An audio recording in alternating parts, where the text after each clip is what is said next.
ನಮಸ್ಕಾರ. 30 ಜಿಲ್ಲೆ 30 ಸುದ್ದಿಗೆ ಸ್ವಾಗತ. ನಾನು ರಾಮ್ ಬಡ್ಗೇರ್. ಈಗ ಒಂದೊಂದೇ ಸುದ್ದಿಗಳನ್ನು ನೋಡ್ತಾ ಹೋಗೋಣ. ಕಾಟಾಚಾರಕ್ಕೆ ಬಿಬಿಎಂಪಿ ಜಾತಿ ಸಮೀಕ್ಷೆ ನಡೆಸಿರುವುದು ಬಟಾ ಬಯಲಾಗಿದೆ. ಮನೆ ಬಳಿ ಬರುವ ಸಿಬ್ಬಂದಿ ಮಾಹಿತಿ ಪಡೆಯದೆ ಬಿಬಿಎಂಪಿ ಸಿಬ್ಬಂದಿ ಸೈಲೆಂಟ್ ಆಗಿ ಸ್ಟಿಕ್ಕರ್ ಅಂಟಿಸಿ ಹೋಗ್ತಾ ಇದ್ದಾರೆ ಅಂತ ಸಾರ್ವಜನಿಕರು ತೀವ್ರ ಆಕ್ರೋಶ ವ್ಯಕ್ತಪಡಿಸಿದ್ರು. ಸರ್ವೆ ಪ್ರಶ್ನಿಸಿದ್ದಕ್ಕೆ ಮನೆ ಮಾಲೀಕನಿಗೆ ಬಿಬಿಎಂಪಿ ಸಿಬ್ಬಂದಿ ಹಲ್ಲೆ ಮಾಡಲು ಯತ್ನಿಸಿರುವಂತಹ ಘಟನೆ ಬೆಂಗಳೂರಿನ ಸಾರ್ವಭೌಮನಗರದಲ್ಲಿ ನಡೆದಿದೆ. ನಂದೀಶ್ ಎಂಬುವವರ ಮೇಲೆ ಪಾಲಿಕೆ ಸಿಬ್ಬಂದಿ ಹಲ್ಲೆಗೆ ಮುಂದಾಗಿದ್ದಾರೆ. ಪಾಲಿಕೆ ಸಿಬ್ಬಂದಿಯ ಗೂಂಡಾ ವರ್ತನೆ ಸಿಸಿ ಕ್ಯಾಮೆರಾದಲ್ಲಿ ಸರಿಯಾಗಿದ್ದು, ಸರಿಯಾಗಿ ಸರ್ವೆ ಮಾಡದೆ ಹಲ್ಲೆಗೆ ಮುಂದಾದ ಪಾಲಿಕೆ ನಡೆಗೆ ತೀವ್ರ ಆಕ್ರೋಶ ವ್ಯಕ್ತವಾಗಿದೆ. ರಾಜ್ಯದ ಮುಖ್ಯ ಕಾರ್ಯದರ್ಶಿ ಶಾಲಿನಿ ರಜನೀಶ್ ವಿರುದ್ಧ ಅವಹೇಳನ ಪದ ಬಳಕೆ ವಿಚಾರವಾಗಿ ಬಿಜೆಪಿ ಎಂಎಲ್ಸಿ ರವಿಕುಮಾರ್ ವಿರುದ್ಧ ಸಚಿವೆ ಲಕ್ಷ್ಮೀ ಹೆಬ್ಬಾಳ್ಕರ್ ತೀವ್ರ ಆಕ್ರೋಶ ವ್ಯಕ್ತಪಡಿಸಿದರು. ರವಿಕುಮಾರ್ ಕಾಲಜ್ಞಾನಿ, ತತ್ವಜ್ಞಾನಿ ಆಗಿದ್ದಾನ ಅಂತ ಏಕವಚನದಲ್ಲಿ ವಾಗ್ದಾಳಿ ನಡೆಸಿದ ಹೆಬ್ಬಾಳ್ಕರ್, ಏಕವಚನ ಪದ ಬಳಸುವುದಕ್ಕೆ ನಮಗೆ ಇತಿಮಿತಿ ಇದೆ ಅಂತ ಹೇಳಿದರು. ಬಿಜೆಪಿಯವರು ಪದೇ ಪದೇ ಮಹಿಳೆಯರ ಬಗ್ಗೆ ಹೇಳಿಕೆ ನೀಡ್ತಾರೆ, ಹೆಣ್ಣುಮಕ್ಕಳ ಬಗ್ಗೆ ಮಾತಾಡೋಕೆ 1000 ಸಲ ಯೋಚನೆ ಮಾಡಬೇಕು ಅಂತ ರವಿಕುಮಾರ್ಗೆ ಲಕ್ಷ್ಮೀ ಹೆಬ್ಬಾಳ್ಕರ್ ಖಡಕ್ ವಾರ್ನಿಂಗ್ ಕೊಟ್ಟಿದ್ದಾರೆ. ಬಹಳ ಅವ್ರು ಮಾತಾಡಿದ್ರೆ ಇಡೀ ಪಕ್ಷವನ್ನ ಒಯ್ಯಬಾರ್ದು ಅಂತ ಅನ್ಸುತ್ತೆ. ಯಾಕಂದ್ರೆ ಅವರು ಹೀಗೆ ಮಾತಾಡಿರೋದ್ರಿಂದ ಇಡೀ ಬಿಜೆಪಿಗೆನೆ ಒಂದು ಕಳಂಕ ಅಂತ ಹೇಳಲಿಕ್ಕೆ ಬಯಸ್ತೇನೆ. ಅಥವಾ ಬಿಜೆಪಿಗರ ಒಂದು ಮನಸ್ಥಿತಿ ಅಥವಾ ಮಹಿಳೆಯರ ಬಗ್ಗೆ ವಿಚಾರ ಮಾಡೋದು ಇದೇ ರೀತಿ ಏನೋ ಅಂತ ಅನ್ಸುತ್ತೆ. ಯಾಕಂದ್ರೆ ಪದೇ ಪದೇ ಇದೇನು ಮೊದಲನೇದಲ್ಲ. ಅದು ಯಾರ ಬಗ್ಗೆ ಮಾತನಾಡ್ತಾ ಇದ್ದಾರೆ? ಚೀಫ್ ಸೆಕ್ರೆಟರಿ, ಅಡ್ಮಿನಿಸ್ಟ್ರೇಷನ್ ಹೆಡ್ ಅವರು. ಇಡೀ ಕರ್ನಾಟಕ ರಾಜ್ಯಕ್ಕೆ ಶಾಲಿನಿ ರಜನೀಶ್ ಅವರು ಬಹಳಷ್ಟು ಮಹಿಳೆಯರಿಗೆ ರೋಲ್ ಮಾಡೆಲ್ ಆಗಿ ಕೆಲಸ ಮಾಡಿದ್ದಾರೆ. ಅದು ಚೀಫ್ ಸೆಕ್ರೆಟರಿ ಇರಲಿ, ಲಕ್ಷ್ಮೀ ಹೆಬ್ಬಾಳ್ಕರ್ ಇರಲಿ, ಅಥವಾ ಹಾದಿ ಬೀದಿಯಲ್ಲಿ ಹೋಗುವಂಥ ಯಾವುದೇ ಮಹಿಳೆ ಇರಲಿ, ಮಹಿಳೆಯರ ಬಗ್ಗೆ ಮಾತನಾಡಬೇಕಾದ್ರೆ 1000 ಸತಿ ವಿಚಾರ ಮಾಡಬೇಕು. ಅದರಲ್ಲೂ ಈ ರೀತಿ ಮಾತನಾಡ್ತಾರೆ ಅಂತಂದರೆ ಇದನ್ನು ಹಕ್ಕನ್ನು ಕೊಟ್ಟವ್ರು ಯಾರು? ರವಿಕುಮಾರ್ ಅವ್ರಿಗೆ. ಏನು ರವಿಕುಮಾರ್ ಅವ್ರಿಗೆ ಕೇಳಕ್ಕೆ ನಾನು ಬಯಸ್ತೀನಿ, ಏನಪ್ಪ ದೊಡ್ಡ ಕಾಲಜ್ಞಾನಿ, ತತ್ವಜ್ಞಾನಿ, ಸರ್ವಜ್ಞಾನಿ ಆಗಿದಾನ ರವಿಕುಮಾರ್? ಆಗಿದಾನ ಅಂತ ಓಡಿ. ಸರ್ಕಾರದ ಮುಖ್ಯ ಕಾರ್ಯದರ್ಶಿ ಶಾಲಿನಿ ರಜನೀಶ್ ಬಗ್ಗೆ ಅವಹೇಳನಕಾರಿ ಹೇಳಿಕೆ ಹಿನ್ನೆಲೆ ಮಂಗಳೂರಿನಲ್ಲಿ ಜಿಲ್ಲಾ ಮಹಿಳಾ ಕಾಂಗ್ರೆಸ್ ವತಿಯಿಂದ ಪ್ರತಿಭಟನೆ ನಡೆಸಲಾಯಿತು. ಮಂಗಳೂರಿನ ಮಲ್ಲಿಕಟ್ಟೆಯ ಜಿಲ್ಲಾ ಕಾಂಗ್ರೆಸ್ ಕಚೇರಿಯ ಬಳಿ ನಡೆದ ಪ್ರತಿಭಟನೆಯಲ್ಲಿ ರಾಜ್ಯ ಮಹಿಳಾ ಕಾಂಗ್ರೆಸ್ ಅಧ್ಯಕ್ಷರಾದ ಶ್ರೀಮತಿ ಸೌಮ್ಯ ರೆಡ್ಡಿ ಭಾಗಿಯಾಗಿದ್ದರು. ಅವಹೇಳನ ಪದ ಬಳಕೆ ಹಿನ್ನೆಲೆ ಬಿಜೆಪಿ ಎಂಎಲ್ಸಿ ರವಿಕುಮಾರ್ ಕೂಡಲೇ ತಮ್ಮ ಸ್ಥಾನದಿಂದ ಕೆಳಗಿಳಿಯುವಂತೆ ಪ್ರತಿಭಟನೆಯಲ್ಲಿ ಒತ್ತಾಯಿಸಲಾಯಿತು.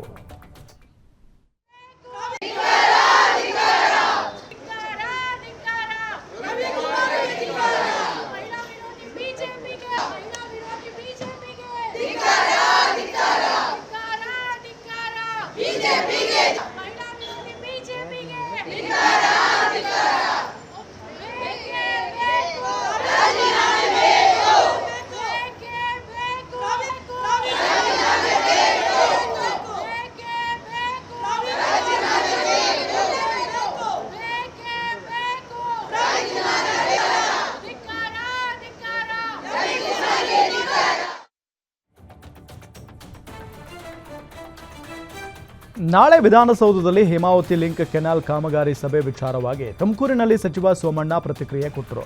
ಈ ಯೋಜನೆ ಅವೈಜ್ಞಾನಿಕವಾಗಿದೆ ಅನ್ನೋದನ್ನು ಮನದಟ್ಟು ಮಾಡುವ ಕೆಲಸವನ್ನು ನಾನು ಮಾಡ್ತೇನೆ. ಸರ್ಕಾರದ ಮನಸ್ಸನ್ನು ಗೆಲ್ಲುವ ಪ್ರಯತ್ನವನ್ನು ಮಾಡ್ತೀನಿ. ರಾಜ್ಯ ಸರ್ಕಾರ ಹಠಕ್ಕೆ ಬೀಳಬಾರದು. 3 TMC ನೀರಿಗಾಗಿ 4-5 ತಾಲೂಕಿಗೆ ಹೋಗುವ 25 TMC ನೀರು ಪೋಲಾಗುವುದಕ್ಕೆ ನಾನು ಬಿಡಲ್ಲ ಅಂತ ಹೇಳಿದರು.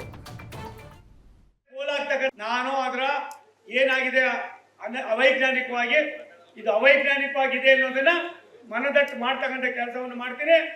ಅದನ್ನ ಸರ್ಕಾರದ ಮನಸ್ಸನ್ನು ಗೆಲ್ತಕ್ಕಂಥ ಪ್ರಯತ್ನವನ್ನ ಮಾಡ್ತೀನಿ. ಸರ್ಕಾರ ಎಲ್ಲ ಒಂದು ಹಠಕ್ಕೆ ಬಿಡದಿಲ್ಲ, ಎಲ್ಲರ ಹಿತವನ್ನ ಕಾಪಾಡಬೇಕಾಗಿದೆ.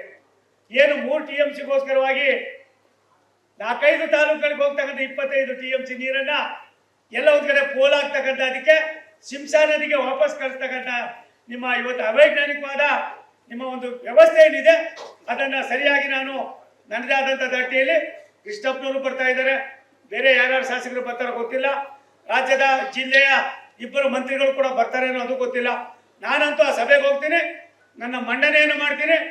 ಅದು ಯಾವ ರೀತಿ ತೀರ್ಮಾನ ಆಗ್ತದೋ ಆ ತೀರ್ಮಾನ ನೋಡಿಕೊಂಡು ನಿಮ್ಮ ಜೊತೆಯಲ್ಲಿ ಇರ್ತೀನಿ. ನಾನು ಅದರ ಏನಾಗಿದೆ ಅವೈಜ್ಞಾನಿಕವಾಗಿ ಇದು ಅವೈಜ್ಞಾನಿಕ ಜುಲೈ 8ರಿಂದ ರಾಜ್ಯದ 10 ಮಹಾನಗರ ಪಾಲಿಕೆ ನೌಕರರು ಪ್ರತಿಭಟನೆ ನಡೆಸಲಿದ್ದಾರೆ. ಕರ್ನಾಟಕ ರಾಜ್ಯ ಮಹಾನಗರ ಪಾಲಿಕೆ ನೌಕರರ ಸಂಘಗಳ ಪರಿಷತ್ತಿನಿಂದ ಮುಷ್ಕರಕ್ಕೆ ಕರೆ ನೀಡಿದ್ದು, ವಿವಿಧ ಬೇಡಿಕೆ ಈಡೇರಿಸುವಂತೆ ಒತ್ತಾಯಿಸಿ ಮುಷ್ಕರಕ್ಕೆ ಕರೆ ಕೊಟ್ಟಿದ್ದಾರೆ. ಬೆಂಗಳೂರಿನ ಫ್ರೀಡಂ ಪಾರ್ಕ್ನಲ್ಲಿ ನೌಕರರಿಂದ ಬೃಹತ್ ಪ್ರತಿಭಟನೆ ನಡೆಯಲಿದೆ.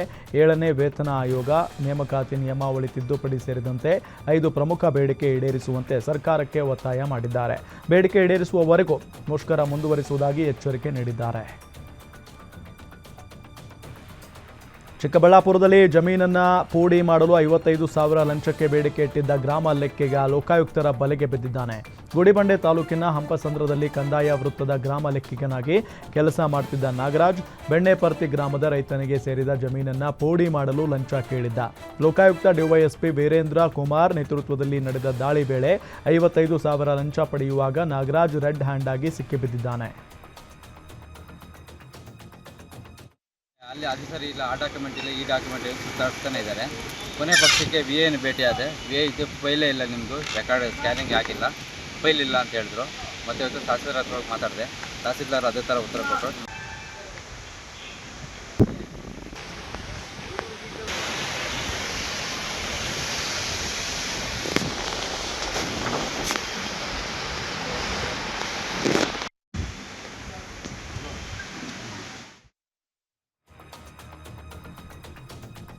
ದಾವಣಗೆರೆಯಲ್ಲಿ ಹಾರ್ಟ್ ಅಟ್ಯಾಕ್ಗೆ ಮತ್ತೊಂದು ಸಾವಾಗಿದೆ. ಎದೆ ನೋವು ಅಂತ ಆಸ್ಪತ್ರೆಗೆ ಹೋದಾಗ ಹೃದಯಾಘಾತ ಸಂಭವಿಸಿ ಐಗೂರು ಗೊಲ್ಲರಹಟ್ಟಿ ಗ್ರಾಮದ ನಿವಾಸಿ ಜಯಪ್ಪ ಎಂಬಾತ ಸಾವಿಗೀಡಾಗಿದ್ದಾನೆ.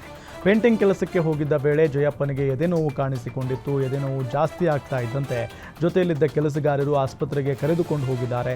ಪ್ರಾಥಮಿಕ ಚಿಕಿತ್ಸೆಯಲ್ಲಿ ತೀವ್ರತೆ ಗೊತ್ತಾಗಿ ICUನಲ್ಲಿ ಚಿಕಿತ್ಸೆಗೆ ದಾಖಲಿಸಲಾಗಿತ್ತು. ಆದರೆ ದುರಾದೃಷ್ಟವಶಾತ್ ಚಿಕಿತ್ಸೆ ಫಲಕಾರಿಯಾಗದೆ ಜಯಪ್ಪ ಸಾವನ್ನಪ್ಪಿದ್ದಾನೆ. ಹೃದಯಾಘಾತ ತಡೆಗಟ್ಟುವ ನಿಟ್ಟಿನಲ್ಲಿ ಯಾದಗಿರಿ ಆರೋಗ್ಯ ಇಲಾಖೆಯಿಂದ ಮಹತ್ವದ ಹೆಜ್ಜೆಯನ್ನಿಟ್ಟಿದೆ. ಹೃದಯಾಘಾತದ ಬಗ್ಗೆ ಜಾಗೃತಿ ಮೂಡಿಸಲು ಆರೋಗ್ಯ ಅರಿವು ಕಾರ್ಯಕ್ರಮವನ್ನು ಆಯೋಜಿಸಲಾಗಿದೆ. Yadgiri DHO doctor Mahesh Biradar, THO Hanumantha Reddy ಅವರಿಂದ ಹತ್ತಿಕುಣಿ ಗ್ರಾಮದಲ್ಲಿ ಆರೋಗ್ಯ ಅರಿವು ಕಾರ್ಯಕ್ರಮವನ್ನು ಲೋಕಾರ್ಪಣೆಗೊಳಿಸಲಾಯಿತು. ಕಾರ್ಯಕ್ರಮದಲ್ಲಿ ಜನರಿಗೆ ಪೌಷ್ಟಿಕ ಆಹಾರ ಸೇವನೆ ಬಗ್ಗೆ ಜಾಗೃತಿ, ಯೋಗ ಮತ್ತು ಧ್ಯಾನದ ಬಗ್ಗೆ ಮಾಹಿತಿಯನ್ನು ನೀಡಲಾಯಿತು. ಇದೇ ವೇಳೆ ಹೃದಯಾಘಾತಕ್ಕೊಳಗಾದ ರೋಗಿಗೆ ಪ್ರಥಮ ಚಿಕಿತ್ಸೆ ಕೊಡುವ ಬಗ್ಗೆ ವೈದ್ಯಾಧಿಕಾರಿಗಳು ಅರಿವು ಮೂಡಿಸಿದರು.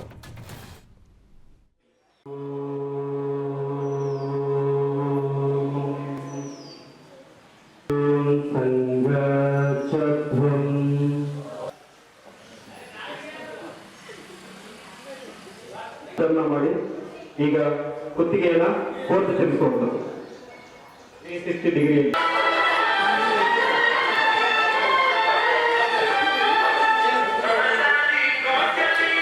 ಇದು ಎಲ್ಬೋದಲ್ಲಿ ಕೆಳಗೆ ಎಲ್ಲಿ ಎಲ್ಬೋದು ಅಂತಾರಲ್ಲ, ನೀತಿಗೆ ಒಂದು ನಿಮಿಷ ಹಿಂಗಿಡ್ಬೇಕು ಆಯ್ತಾ. ಈ ಭಾಗ ಇಲ್ಲಿ ಕೆಳಗೆ ಇಟ್ಟು ಈ ಕೈನ ಮೇಲಿಟ್ಟು ಇದು ಎಲ್ಬೋ ಅಂತ ಹೇಳಿರ್ತಾರಲ್ಲ, ಇದು ಈಗ ಸ್ಟ್ರೇಟ್ ಇರ್ಬೇಕು, ಹಿಂಗ್ ಮಾಡ್ಬಾರ್ದು ಆಯ್ತಾ.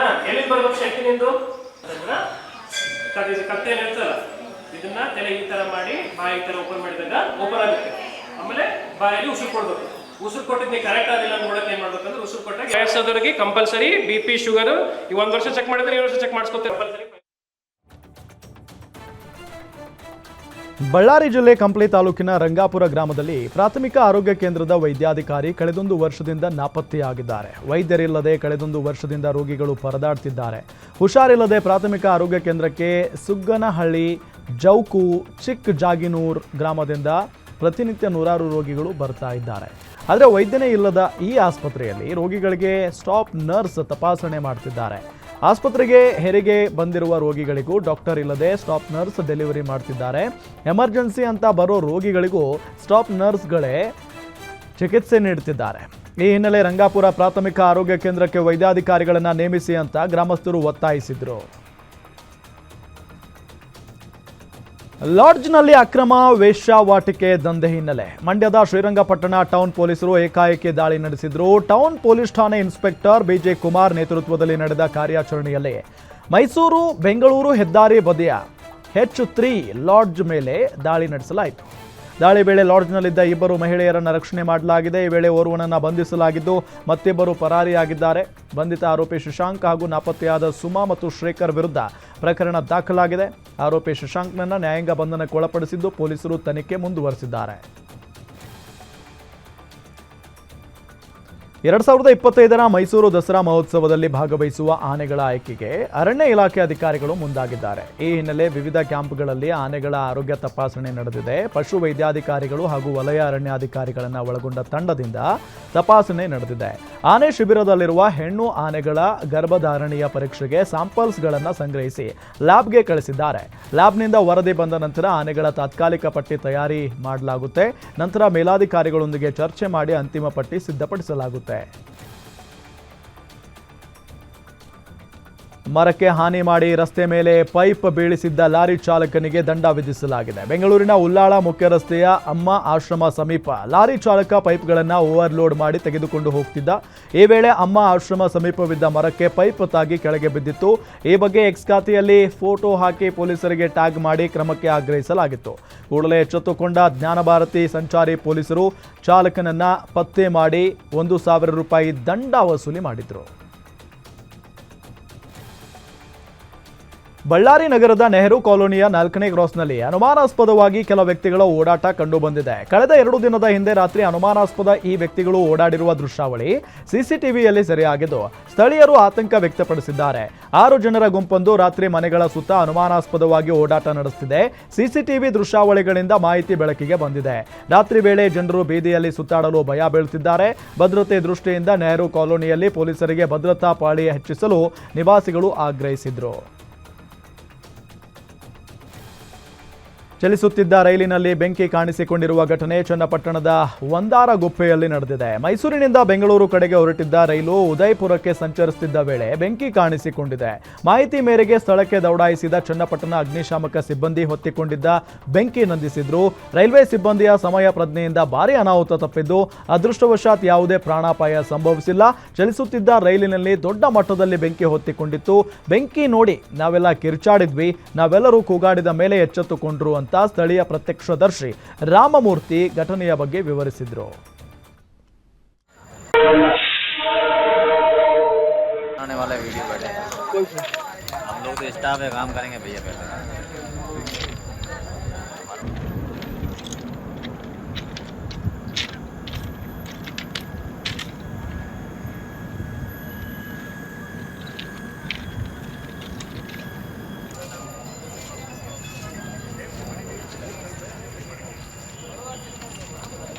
ऑयल लीकेज है.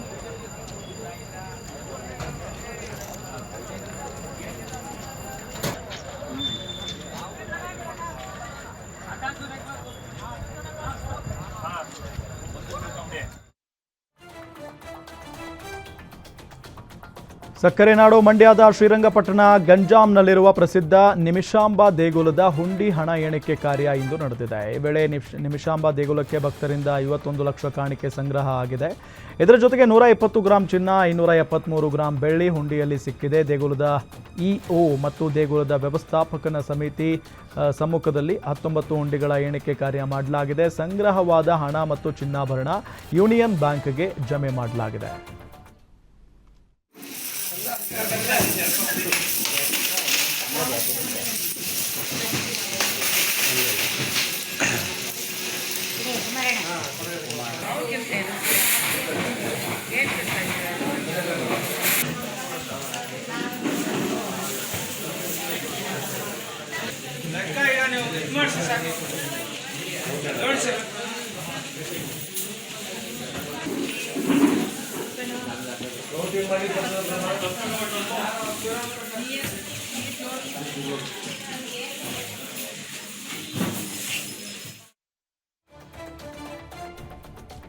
ಚಾಮುಂಡೇಶ್ವರಿ ದೇವಿ ಮೂರ್ತಿಯ ಕೊರಳಿನಲ್ಲಿದ್ದ ಮಂಗಳಸೂತ್ರವನ್ನು ದುಷ್ಕರ್ಮಿಯೊಬ್ಬ ಕದ್ದೊಯ್ದಿದ್ದಾನೆ. ಮೈಸೂರು ಜಿಲ್ಲೆಯ ಗಾಯತ್ರಿಪುರಂನಲ್ಲಿ ಈ ಘಟನೆ ನಡೆದಿದೆ. ಹಾಡಾಗಲೇ ಭಕ್ತನ ಸೋಗಿನಲ್ಲಿ ಬಂದು ಕಳ್ಳತನಗೈದಿರುವ ದೃಶ್ಯಾವಳಿ ಸಿಸಿಟಿವಿಯಲ್ಲಿ ಸೆರೆಯಾಗಿದೆ. ಆಷಾಢ ಮಾಸದ 2ನೇ ಶುಕ್ರವಾರಕ್ಕೆ ಅರ್ಚಕ ತಯಾರಿ ನಡೆಸಲಾಗ್ತಾ ಇತ್ತು. ಈ ವೇಳೆ ದೇವಸ್ಥಾನದ ಬೀಗ ತೆಗೆದು ನೀರು ತರಲು ಹೋಗಿದ್ದ ವೇಳೆ ಕಳ್ಳತನವಾಗಿದೆ. ಹಾಡಾಗಲೇ ಭಕ್ತನ ಸೋಗಿನಲ್ಲಿ ಬಂದಿದ್ದ ಖತರ್ನಾಕ್ ಕಳ್ಳ ದೇವರ ಕುತ್ತಿಗೆಯಲ್ಲಿದ್ದ ಮಾಂಗಲ್ಯ ಕದ್ದು ಪರಾರಿಯಾಗಿದ್ದಾನೆ. ಮೈಸೂರು ಜಿಲ್ಲೆಯಲ್ಲಿ ತಂಬಾಕು ಹದಗೊಳಿಸುವ ವೇಳೆ ಆಕಸ್ಮಿಕ ಬೆಂಕಿ ತಗುಲಿ ಬ್ಯಾರೆನ್ ಸಂಪೂರ್ಣ ಸುಟ್ಟು ಭಸ್ಮವಾಗಿದೆ. ಸಾಲಿಗ್ರಾಮ ತಾಲೂಕಿನ ಕುಪ್ಪೆ ಗ್ರಾಮದಲ್ಲಿ ಇವತ್ತು ಬೆಳಗಿನ ಜಾವ 3 ಗಂಟೆ ಸುಮಾರಿಗೆ ಈ ಘಟನೆ ಸಂಭವಿಸಿದೆ. ಗ್ರಾಮದ ವಿಶ್ವೇಶ್ವರಯ್ಯ ಎಂಬುವರಿಗೆ ಸೇರಿದ ತಂಬಾಕು ಹದಗೊಳಿಸುವ ಬ್ಯಾರೆನ್ ಸುಟ್ಟು ಭಸ್ಮವಾಗಿದ್ದು ಸುಮಾರು 5 ಲಕ್ಷ ನಷ್ಟ ಆಗಿದೆ. ಘಟನಾ ಸ್ಥಳಕ್ಕೆ ಅಗ್ನಿಶಾಮಕ ದಳ ಮತ್ತು ಕಟ್ಟೆ ಮಳಲವಾಡಿ ವಿಭಾಗದ ತಂಬಾಕು ಮಂಡಳಿ ಅಧಿಕಾರಿಗಳು ಭೇಟಿ ನೀಡಿ ಪರಿಶೀಲನೆ ನಡೆಸಿದ್ರು. ನಷ್ಟಕ್ಕೀಡಾದ ವಿಶ್ವೇಶ್ವರಯ್ಯನಿಗೆ ತಂಬಾಕು ಮಂಡಳಿಯಿಂದ ನಷ್ಟ ಪರಿಹಾರ ಒದಗಿಸುವ ಭರವಸೆ ನೀಡಿದರು. ಅಪರೂಪದ ಕಾಯಿಲೆಯಿಂದ ಬಳಲುತ್ತಿದ್ದ ಚಾಂದಿನಿಯ ಆಸ್ಪತ್ರೆಯ ಖರ್ಚನ್ನು ನೋಡಿಕೊಳ್ಳುವುದಾಗಿ ರಾಜ್ಯ ಸರ್ಕಾರ ಭರವಸೆ ನೀಡಿತ್ತು. ಆದರೆ ಚಿಕಿತ್ಸೆ ಆಗ್ತಾ ಇದ್ದಂತೆ ಸರ್ಕಾರ ಯೂ ಟರ್ನ್ ಹೊಡೆದಿದೆ. ಈ ಹಿನ್ನೆಲೆ ಚಾಂದಿನಿ ವಿಡಿಯೋ ಮಾಡಿ ಆತ್ಮಹತ್ಯೆಗೆ ಯತ್ನಿಸಿದ್ದಾರೆ. ನನ್ನ ಸಾವಿಗೆ ಸರ್ಕಾರವೇ ನೇರ ಹೊಣೆ ಅಂತ ವಿಡಿಯೋ ಮಾಡಿದ್ದಾರೆ. ಅತ್ತೆ ಮಗುವಿಗೆ ಕ್ಷಮೆ ಕೇಳಿ ನೇಣು ಬಿಗಿದು ಆತ್ಮಹತ್ಯೆ ಮಾಡಿಕೊಳ್ಳಲು ಯತ್ನಿಸಿದ್ದಾರೆ. ಅದೃಷ್ಟವಶಾತ್ ಚಾಂದಿನಿ ಪತಿ ಸ್ಥಳಕ್ಕೆ ಧಾವಿಸಿ ರಕ್ಷಣೆ ಮಾಡಿದ್ದಾರೆ. ನೇಣು ಬಿಗಿದು ಮೂರ್ಛೆ ಹೋಗಿದ್ದ ಚಾಂದಿನಿಯನ್ನ ಸ್ಥಳೀಯ ಆಸ್ಪತ್ರೆಗೆ ದಾಖಲು ಮಾಡಲಾಗಿದ್ದು ಚಿಕಿತ್ಸೆ ಮುಂದುವರೆದಿದೆ. ಇದೆಲ್ಲ ಸರ್ಕಾರ ವತಿಯಿಂದ ನನಗೆ ಫುಲ್ ಟ್ರೀಟ್ಮೆಂಟ್ ಫ್ರೀ ಕೊಡ್ತೇನೆ ಅಂತ ನನಗೆ ಮಾತು ಕೊಟ್ಟಿದ್ರು. ಈಗ ನಮಗೆ ದುಡ್ಡು ಕಟ್ಟಿದೆ, ಅಲ್ಲಿ ನನಗೆ ಯಾವ ಟ್ರೀಟ್ಮೆಂಟು ಕೊಡ್ತಾ ಇಲ್ಲ, ಯಾವ ಟ್ರೀಟ್ಮೆಂಟು ಕೊಡ್ತಾ ಇಲ್ಲ. ಅದಕ್ಕೆ ನನ್ನ ಗಂಡ ಪಡ್ತಿರೋ ಕಷ್ಟ ನನ್ನಿಂದ ನೋಡಲಿಕ್ಕೂ ಆಗ್ತಾ ಇಲ್ಲ. ಅದಕ್ಕೆ ನಾನು ಆತ್ಮಹತ್ಯೆ ಮಾಡ್ಕೊಳ್ತಾ ಇದ್ದೇನೆ. ಇದಕ್ಕೆ ನೇರವಾದ ಹೊಣೆಗಾರರು DHO ಮತ್ತು ದಿನೇಶ್ ಗುಂಡೂರಾವ್ ಅವರ ಕಾರಣ. ಎಷ್ಟು ಧಕ್ಕ ಇದಮ್ಮ, ಯಾಕೆ DHO ಅವರಿಗೆ ಬೆಳೆ ಕಾಲ್ ಮಾಡುವಾಗ ನೀವು ಗೌರ್ಮೆಂಟ್ ಹಾಸ್ಪಿಟಲ್ ಜಯದೇವಿಗೆ ಹೋಗಿ ಟ್ರೀಟ್ಮೆಂಟಿಗೆ ಅಂತ ಜಯದೇವಲ್ಲಿ ಆಗೋದಿಲ್ಲ ಅಂತ ಒಂದನ್ನೇ ಬರೆದು ಕೊಟ್ಟಾಗಿತ್ತು.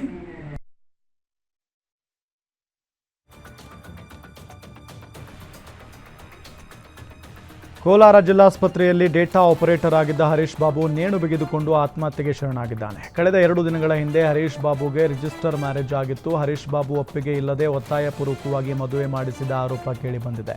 ಯುವತಿಯೊಂದಿಗೆ ಮದುವೆಯಾಗಲು ಹರೀಶ್ ಬಾಬು ಸಮಯಾವಕಾಶ ಕೇಳಿದ್ದ. ಆದರೆ ಯುವತಿಯ ಸಂಬಂಧಿಕರು ಒತ್ತಾಯಪೂರ್ವಕವಾಗಿ ರಿಜಿಸ್ಟರ್ ಮ್ಯಾರೇಜ್ ಮಾಡಿಸಿದ್ರು. ಇದಕ್ಕಾಗಿ ನನ್ನ ಮಗ ಆಸ್ಪತ್ರೆಯಲ್ಲಿ ಆತ್ಮಹತ್ಯೆ ಮಾಡಿಕೊಂಡಿದ್ದಾನೆ ಅಂತ ಹರೀಶ್ ಬಾಬು ತಾಯಿ ಸುಶೀಲಮ್ಮ ಆರೋಪ ಮಾಡಿದ್ದಾರೆ. ಆನ್ಲೈನ್ ಬೆಟ್ಟಿಂಗ್ ಜಾಲಕ್ಕೆ ಬಿದ್ದು ಯುವಕ ಆತ್ಮಹತ್ಯೆ ಮಾಡಿಕೊಂಡಿರುವಂಥ ಘಟನೆ ದಾವಣಗೆರೆಯಲ್ಲಿ ನಡೆದಿದೆ. 25 ವರ್ಷದ ಶಶಿಕುಮಾರ್ ಕ್ರೌನ್ 246 ಎಂಬ ವೆಬ್ಸೈಟ್ನಲ್ಲಿ 19 ಕೋಟಿ ಹಣ ಗೆದ್ದಿದ್ದ. ಆದರೆ ಆ ವೆಬ್ಸೈಟ್ನವರು ಗೆದ್ದ ಹಣ ಕೊಟ್ಟಿರಲಿಲ್ಲ. ಮತ್ತೊಂದು ಬೆಟ್ಟಿಂಗ್ ವೆಬ್ಸೈಟ್ನಲ್ಲಿ 18 ಲಕ್ಷ ಕಳೆದುಕೊಂಡಿದ್ದ. ಇದಕ್ಕಾಗಿ ಹಲವು ಕಡೆ ಸಾಲ ಕೂಡ ಮಾಡಿದ್ದ. ಸಾಲಗಾರರ ಕಾಟ ಹಾಗೂ ಆನ್ಲೈನ್ ಬೆಟ್ಟಿಂಗ್ ಮೋಸಕ್ಕೆ ಯುವಕ ಡೆತ್ ನೋಟ್ ಬರೆದಿತ್ತು ಆತ್ಮಹತ್ಯೆಗೆ ಶರಣಾಗಿದ್ದಾನೆ. ಸುದೀರ್ಘ 6 ಪುಟದ ಡೆತ್ ನೋಟ್ನಲ್ಲಿ ಆನ್ಲೈನ್ ಗೇಮಿಂಗ್ ನಿಷೇಧಕ್ಕೆ ಪ್ರಧಾನಿ ಹಾಗೂ ಮುಖ್ಯಮಂತ್ರಿಗಳಿಗೆ ಮನವಿ ಮಾಡಿದ್ದಾನೆ. ಅಧಿಕಾರಿಗಳಿಗೆ ಈ ವಿಚಾರದ ಬಗ್ಗೆ ಒಂದು ಲಿಖಿತ ದೂರು ಕೂಡ ನೀಡಿದ್ದೇನೆ. ಆದರೆ ಇಲ್ಲಿವರೆಗೂ ಯಾವುದೇ ರಿಪ್ಲೈ ಕೂಡ ಬಂದಿಲ್ಲ ಹಾಗೂ ಇದರ ಬಗ್ಗೆ ಜಾಗೃತಿ ಕೂಡ ಮೂಡಿಸಿಲ್ಲ. ನಮ್ಮ ಜಿಲ್ಲೆ MP ಆದಂಥ ಪ್ರಭಾ ಮಲ್ಲಿಕಾರ್ಜುನ್ ಮೇಡಮ್ನವರಿಗೆ ಒಂದು ರಿಕ್ವೆಸ್ಟ್. ಯಾಕೆಂದರೆ ನಮ್ಮ ಜಿಲ್ಲೆಯಲ್ಲಿರುವಂಥ ವರಿಷ್ಠ ಅಧಿಕಾರಿಗಳು, ಜಿಲ್ಲಾ ಅಧಿಕಾರಿಗಳು ಯಾವುದೇ ರೀತಿ ಅರಿವು ಮೂಡಿಸ್ತಿಲ್ಲ. ಆ ಕಾರಣ ನಿಮ್ಮ ಜಿಲ್ಲೆಯಲ್ಲಾದರೂ ನೀವು ಅರಿವು ಮೂಡಿಸಿ. ನಮ್ಮ ಜಿಲ್ಲೆಯಲ್ಲಿರುವಂಥ ವರಿಷ್ಠ ಅಧಿಕಾರಿಗಳು ಬರೀ ಸೋಷಿಯಲ್ ಮೀಡಿಯಾದಲ್ಲಿ ಜನಸೇವೆ ಮಾಡೋದ್ರಲ್ಲೇ ಬಂದರು. ಈ ವಿಡಿಯೋನ ನೋಡ್ತಿರುವಂಥ ಜನಸಾಮಾನ್ಯರು ಅಂದರೆ ನೀವು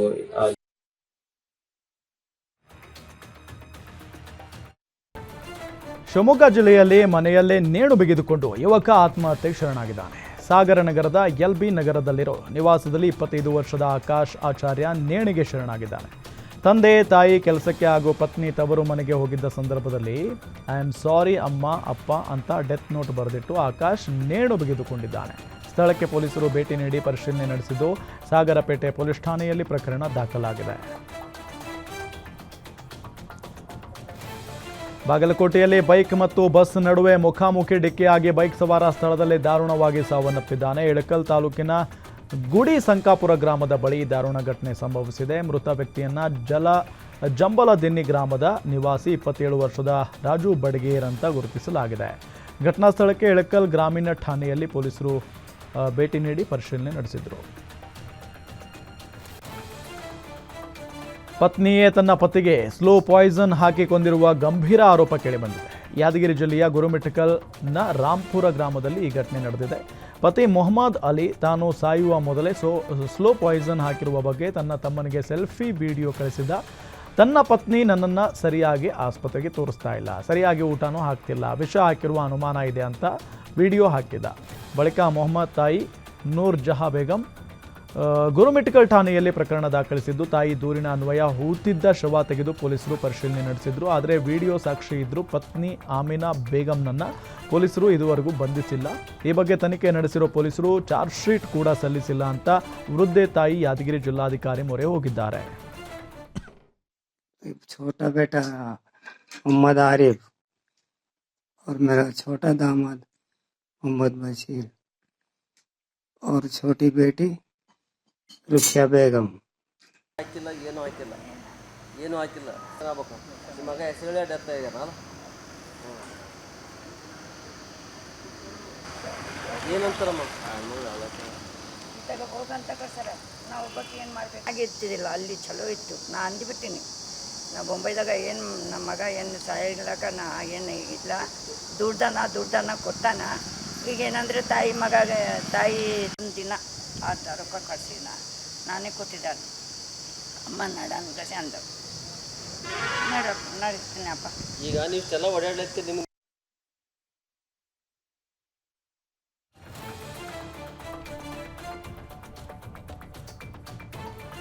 ಕ್ಲಾಸ್ನಲ್ಲಿ ಪಾಠ ಕೇಳುತ್ತಿದ್ದಾಗಲೇ ಪಿಟ್ಸ್ ಬಂದು ವಿದ್ಯಾರ್ಥಿಯೊಬ್ಬ ಸಾವನ್ನಪ್ಪಿದ್ದಾನೆ. ಹುಬ್ಬಳ್ಳಿಯ ವಿದ್ಯಾನಗರದ ಜೆ ಕಾಮರ್ಸ್ ಕಾಲೇಜಿನಲ್ಲಿ ಈ ಘಟನೆ ನಡೆದಿದೆ. 16 ವರ್ಷದ ರಾಹುಲ್ ಕುರುಬಗೌಡ ಎಂಬಾತ PUC ಮೊದಲ ವರ್ಷದ ಕಾಮರ್ಸ್ನಲ್ಲಿ ಅಭ್ಯಾಸ ಮಾಡುತ್ತಿದ್ದ.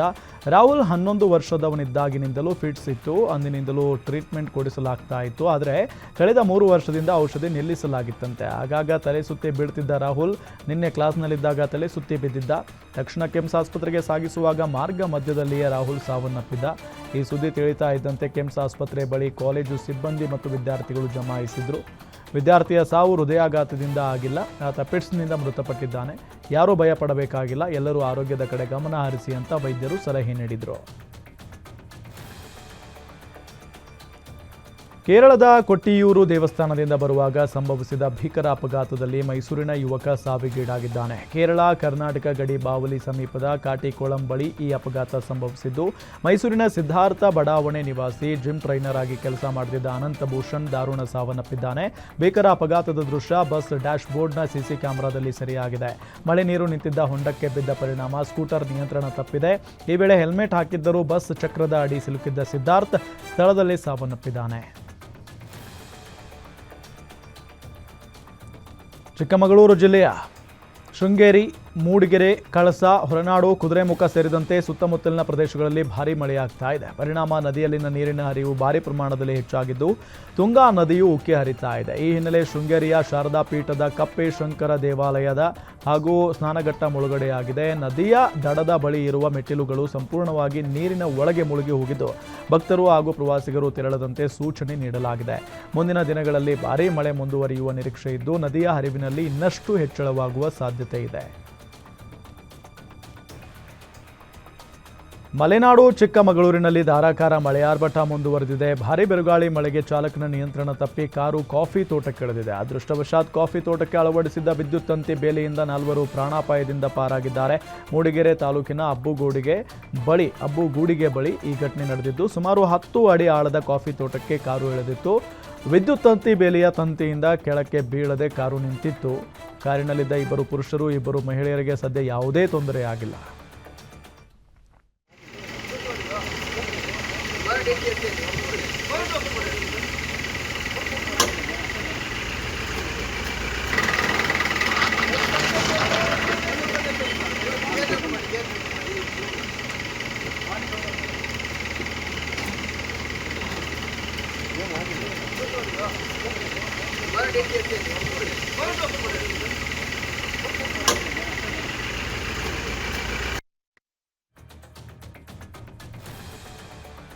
ಶಿವಮೊಗ್ಗ ಜಿಲ್ಲೆಯ ತೀರ್ಥಹಳ್ಳಿ ತಾಲೂಕಿನ ಹಳ್ಳದಲ್ಲಿ ಕೊಚ್ಚಿ ಹೋಗಿ ವ್ಯಕ್ತಿ ಸಾವನ್ನಪ್ಪಿದ್ದಾರೆ. ತೀರ್ಥಹಳ್ಳಿಯ ಮೇಗರವಳ್ಳಿ ಬಳಿಯ ಹಳ್ಳದಲ್ಲಿ ಕೊಚ್ಚಿ ಹೋಗಿದ್ದ 40 ವರ್ಷದ ಹೆಗಡೆಕೇರಿ ನಿವಾಸಿ ರಾಘವೇಂದ್ರ ಅವರ ಮೃತದೇಹ ಇಂದು ಬೆಳಗ್ಗೆ ಪತ್ತೆಯಾಗಿದೆ. ಕೃಷಿ ಕಾರ್ಮಿಕರಾಗಿ ಕೆಲಸ ಮಾಡುತ್ತಿದ್ದ ರಾಘವೇಂದ್ರ ಬುಧವಾರ ಸಂಜೆಯಿಂದ ನಾಪತ್ತೆಯಾಗಿದ್ದರು. ಕೆಲಸ ಮುಗಿಸಿ ಮನೆಗೆ ಹಿಂದಿರುಗುವಾಗ ಹಳ್ಳಕ್ಕೆ ಬಿದ್ದಿರುವ ಶಂಕೆ ವ್ಯಕ್ತವಾಗಿದೆ. ಕಾಫಿನಾಡು ಚಿಕ್ಕಮಗಳೂರಿನಲ್ಲಿ ಕಾಡಾನೆಗಳ ಹಾವಳಿ ಮುಂದುವರೆದಿದೆ. ಮನೆ ಬಳಿಯೇ ಬಂದು ನಿಂತು ಒಂಟಿ ಸಲಗ ಸಖತ್ ಶಾಕ್ ಕೊಟ್ಟಿದೆ. ಚಿಕ್ಕಮಗಳೂರು ತಾಲೂಕಿನ ಐದಳ್ಳಿ ಗ್ರಾಮದಲ್ಲಿ ಮನೆ ಮುಂದಿದ್ದ ಸ್ಪಾಟ್ನಲ್ಲಿದ್ದ ಗಿಡವನ್ನು ತಿಂದು ಕಾಡಾನೆ ತೆರಳಿದೆ. ಕಾಡಾನೆ ಬಂದು ಹೋಗುವ ದೃಶ್ಯ ಸಿಸಿಟಿವಿಯಲ್ಲಿ ಸೆರೆಯಾಗಿದೆ. ಇನ್ನು ಐದಳ್ಳಿ ಗ್ರಾಮದ ಸುತ್ತಮುತ್ತ ಬಾಳೆ, ತೆಂಗು, ಅಡಿಕೆ ಗಿಡಗಳನ್ನು ಕಾಡಾನೆಗಳು ನಾಶಗೊಳಿಸುತ್ತಿದ್ದು, ಕಾಡಾನೆ ಹಾವಳಿಯಿಂದ ಆಲ್ದೂರು ಸುತ್ತಮುತ್ತಲಿನ ಜನ ಕಂಗಾಲಾಗಿದ್ದಾರೆ. ನಿತೇಶ್ ತಿವಾರಿ ನಿರ್ದೇಶನದ ಬಹುನಿರೀಕ್ಷಿತ ಚಿತ್ರ ರಾಮಾಯಣ ಚಾಪ್ಟರ್ 1ನ ಗ್ಲಿಂಪ್ಸ್ ರಿಲೀಸ್ ಆಗಿದೆ. ರಾಕಿಂಗ್ ಸ್ಟಾರ್ ಯಶ್, ರಣಬೀರ್ ಕಪೂರ್, ಸಾಯಿ ಪಲ್ಲವಿ ಅಭಿನಯದ ಪ್ಯಾನ್ ಇಂಡಿಯಾ ಚಿತ್ರ ರಾಮಾಯಣ ಟೈಟಲ್ ಟೀಸರ್ ನೋಡಿ ಅಭಿಮಾನಿಗಳು ಸಖತ್ ಖುಷಿಯಾಗಿದ್ದಾರೆ. 3D ಗ್ಲಾಸ್ನಲ್ಲಿ ಯಶ್ ಹಾಗೂ ರಣಬೀರ್ ಅವತಾರವನ್ನು ಫ್ಯಾನ್ಸ್ ಕಣ್ತುಂಬಿಕೊಂಡ್ರು. VFX ನೋಡಿ ಇಂಟರ್ನೆಟ್ ಬಳಕೆದಾರರು ಫುಲ್ ಖುಷಿಯಾಗಿದ್ದಾರೆ. ಹಾಲಿವುಡ್ಗಿಂತಲೂ ಚೆನ್ನಾಗಿದೆ ಅಂತ ಸೋಷಿಯಲ್ ಮೀಡಿಯಾದಲ್ಲಿ ಕಮೆಂಟ್ ಮಾಡ್ತಿದ್ದಾರೆ. ನಿತೇಶ್ ತಿವಾರಿ ನಿರ್ದೇಶನದ ಹಾಗೂ ನಮಿತ್ ಮಲ್ಹೋತ್ರಾ ಹಾಗೂ ಯಶ್ ನಿರ್ಮಾಣದ ರಾಮಾಯಣ ಚಿತ್ರದ ಮೊದಲನೇ ಭಾಗ 2026 ದೀಪಾವಳಿಗೆ, ಎರಡನೇ ಭಾಗ 2027ರ ದೀಪಾವಳಿಗೆ ರಿಲೀಸ್ ಆಗಲಿದೆ.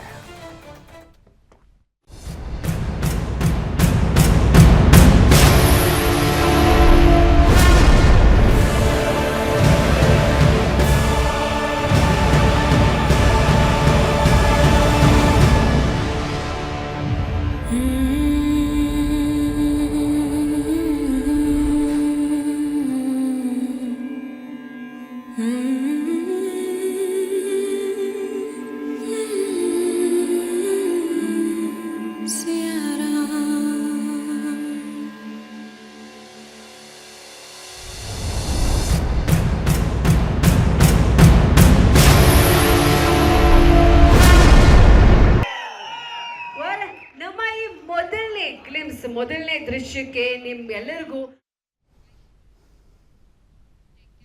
ಇದಿಷ್ಟು ಇವರೆಗಿನ ಪ್ರಮುಖ ಅಪ್ಡೇಟ್ಸ್. ನೋಡ್ತಾ ಇರಿ ಗ್ಯಾರಂಟಿ ನ್ಯೂಸ್, ಸುದ್ದಿ ಖಚಿತ, ನ್ಯಾಯ ನಿಶ್ಚಿತ.